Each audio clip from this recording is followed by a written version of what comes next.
Good morning students, welcome in online class 7th class chapter 2 स्वास्थ्य में सरकार की भूमिका। जिसका भी वर्क कंप्लीट हो चुका है चैप्टर 1 का, वो अपनी कॉपी चेक करने के लिए स्कूल में भेज सकते हैं। आज हम पढ़ेंगे सार्वजनिक और निजी स्वास्थ्य सेवाएं, स्वास्थ्य सेवा और समानता।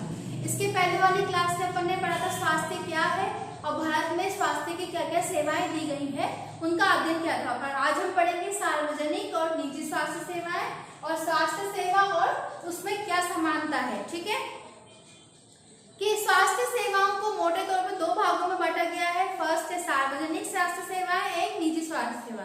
सार्वजनिक स्वास्थ्य सेवा कौन सी होती है? जो कि हमारी सरकार के द्वारा नियुक्त की जाती है, जैसे कि गवर्नमेंट हॉस्पिटल है, डिस्पेंसरी वगैरह है।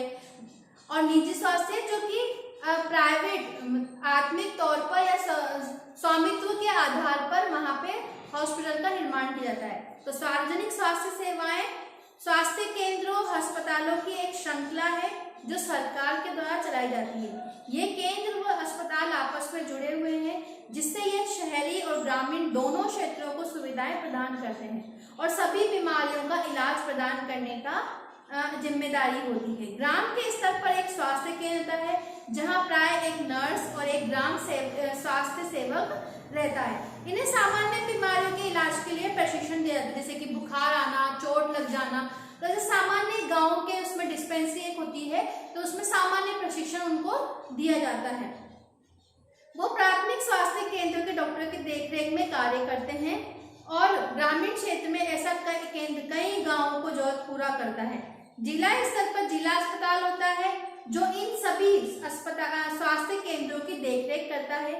बड़े शहरों में सरकारी अस्पताल होते हैं, जैसे एक वो था जिसमें अमन, इसमें एक एग्जाम्पल दिया गया है कि एक अमन है और एक जो अपने जो प्राइवेट हॉस्पिटल में दिखाने जाता है और एक गवर्नमेंट हॉस्पिटल में। कि गवर्नमेंट हॉस्पिटल में बहुत भीड़ होती है और वहां पे नंबर भी बहुत मुश्किल से आता है, और प्राइवेट हॉस्पिटल में बहुत पैसा लगता है लेकिन आपको सुविधा पूरी मिल जाती है।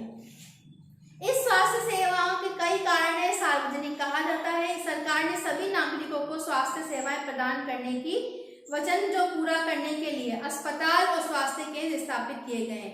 इन सेवाओं को चलाने के लिए धन उस पैसे से आता है जो लोग सरकार को टैक्स के रूप में देते हैं। गवर्नमेंट इन हॉस्पिटल्स कैसे बनाती है? जो टैक्स हम लोग सरकार को देते हैं, उन्हीं टैक्सों से वो यहाँ पे क्या बोलते हैं, हॉस्पिटल्स का निर्माण करवाते हैं। स्वास्थ्य सेवाओं का अन्य महत्वपूर्ण कार्य है बीमारियों जैसे टीबी, मलेरिया, पीलिया, दस्त लगना, हैजा, चिकनगुनिया आदि को फैलने से रोकना। जैसे कि अभी प्रेजेंट टाइम में अपने वर्तमान में कोरोना की बीमारी आई हुई है, कोरोना, तो उसका इलाज भी हमारी सरकार के द्वारा मुफ्त में किया जा रहा है। इसकी व्यवस्था सरकार के लोगों को सहयोग से करनी होती है, अन्यथा ये असफल हो जाएगी। मच्छरों के पैदा होने से रोकने के अभियान को सफल बनाने के लिए सुनिश्चित करना पड़ेगा कि क्षेत्र के सभी लोग अपने कूलरों, घरों, छतों या छतों के बाहर पानी को एकत्रित नहीं होने दें और वहां पे साफ सफाई का पूरा ध्यान रखें। सरकार को हर व्यक्ति के जीवन के अधिकार की रक्षा करनी है, क्योंकि यहाँ पे आकस्मिक इलाज की सुविधा भी सम्मिलित है। अस्पताल और उनके स्वास्थ्य संबंधी कर्मचारियों को आवश्यक इलाज प्रदान करने की जिम्मेदारी पूरी सरकार की होती है। अब आता है निजी स्वास्थ्य। ये तो पढ़ा हमने सार्वजनिक स्वास्थ्य, अब हम पढ़ेंगे निजी स्वास्थ्य सेवाएं। कि हमारे देश में कई तरह की निजी स्वास्थ्य सेवाएं पाई जाती हैं। बड़ी संख्या में डॉक्टर अपने निजी दवाखाना चलाते हैं, जैसे कि अपने यहाँ पे भी बहुत सारे प्राइवेट हॉस्पिटल्स हैं जिसमें डॉक्टर्स अपने घरों पे भी देखते हैं या घरों पर भी ट्रीटमेंट करते हैं। ग्रामीण क्षेत्रों में चिकित्सा व्यवसाय मिल जाते हैं। शहरी क्षेत्रों में बड़ी संख्या में डॉक्टर हैं जिनमें बहुत से विशेषज्ञ की सेवाएं प्रदान करते हैं। निजी रूप से चलाए जा रहे अस्पतालों में नर्सिंग होम भी हैं, काफी संख्या में प्रयोगशालाएं भी हैं और प्रशिक्षण करती हैं और सुविधाएं उपलब्ध कराती हैं, जैसे कि एक्सरे, अल्ट्रासाउंड आदि। आज निजी स्वास्थ्य सेवाएं चारों ओर दिखाई देती हैं। अब हम बड़ी बड़ी कंपनियां अस्पताल भी चलाती हैं। कुछ कंपनियां दवाइयों को बनाने में और बेचने में लगी हैं। शहर के कोने कोने में दवाइयों की दुकानें देखी जा सकती हैं। अब नेक्स्ट टॉपिक आता है स्वास्थ्य सेवा और समानता। कि भारत में ऐसी स्थिति का सामना कर रहे हैं जहां निजी सेवा तो बढ़ रही है परंतु सार्वजनिक नहीं। कि आज के समय में निजी सेवा तो आपको हर गली में या मतलब हर मोहल्ले में एक ना एक हॉस्पिटल मिल जाएगा प्राइवेट। लेकिन सरकार का जो प्रयास होना चाहिए वो पूर्ण रूप से जनता को नहीं मिल रहा है। ऐसी दिशा में लोगों को मुख्यतः निजी सेवाएं उपलब्ध हो पाती हैं। ये शहरी क्षेत्रों में केंद्रित है। इन सेवाओं का मूल्य भी अपेक्षाकृत अधिक रहता है। कुछ निजी सेवाएं अधिक कमाने की प्राय ऐसे कार्यों को प्रोत्साहित करती है जो सही नहीं है।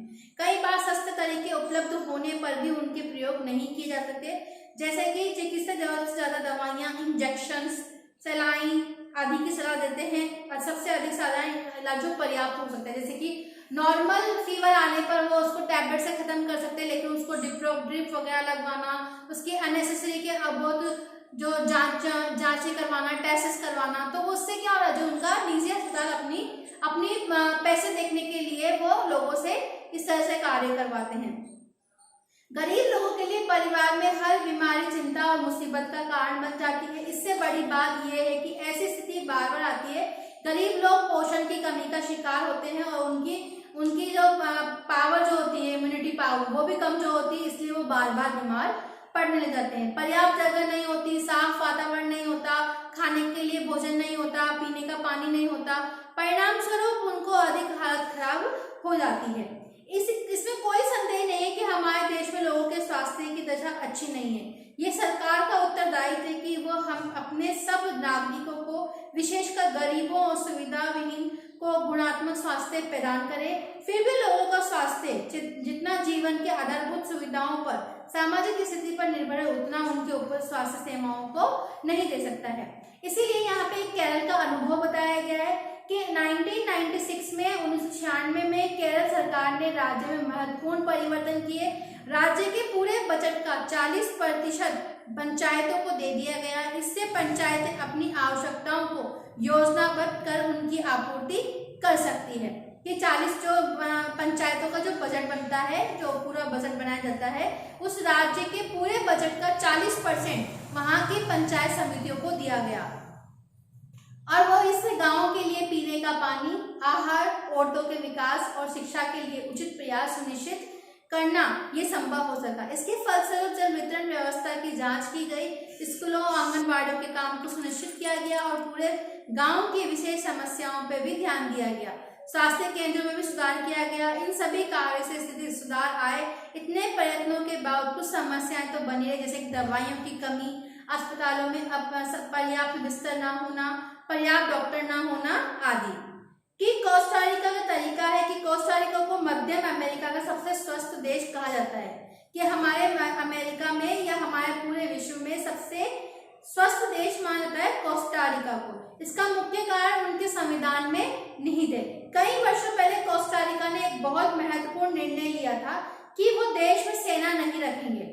इससे उन्हें सेना पर व्यय किए जाने वाले धन को लोगों की शिक्षा, स्वास्थ्य और आधारभूत जरूरतों पर खर्च करने के लिए मदद मिलेगी। कि उनका मानना था कि हम हमारे देश में सेना को नियुक्त नहीं करेंगे, कि जो खर्च हम सेना के ऊपर करते हैं वो खर्च हम लोगों की सहायता करने में करेंगे। कोस्टारिका की सरकार अपने सभी निवासियों को स्वास्थ्य के लिए मूलभूत सेवाएं और सुविधाएं देती है, जैसे कि खाने पीने का सुरक्षित पानी, सफाई, पोषण, आवास, स्वास्थ्य की शिक्षा को महत्वपूर्ण माना जाना। इन सभी स्तरों पर वहां पर शिक्षा को एक महत्वपूर्ण जिम्मेदारी समझाए कि शिक्षा ही एक ऐसा प्रयास है जिसके द्वारा हम लोगों को हर प्रकार की जानकारी दे सकते हैं, ताकि वो उस कार्य को करने में सक्षम हो। आपका ये चैप्टर फिनिश है। स्वास्थ्य में सरकार आप सबको समझ में आ गया होगा। Thank you, have a nice day.